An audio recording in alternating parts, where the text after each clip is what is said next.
يا عرب حتى متى نرجي الكفية. صرخة الشام للشاعر جبران السري. يا عرب حتى متى نرجي الكفية وشامنا تنخى جريحة ومغصوبة. يا عرب وإن كان ما فيكم حمية البسوا لبس النساء وتستروا به. دام بشر البلا لازال حية وصمة للعار في خد العروبة. بومت واصبح على شعبه حدية ما استحلي ما يخاف من العقوبة.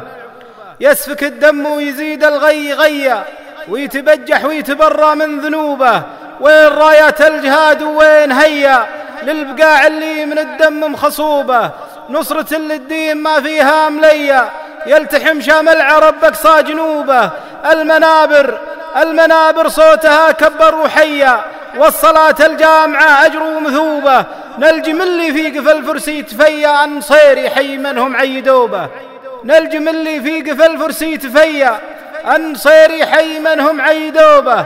اصبري يا شام والصفي تهيا جيشك الحرم عنت الانظار صوبه. شام خله عز ترقى الثريا بين عيوب الكريه وشق ثوبه.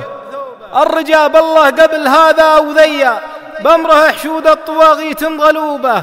والعشم في سيد طلق المحيا يامر ينهى وكلمتهم حسوبه. يا ملكنا يا عضيد اللي تعيا من زمانه بين سافيه وهبوبه.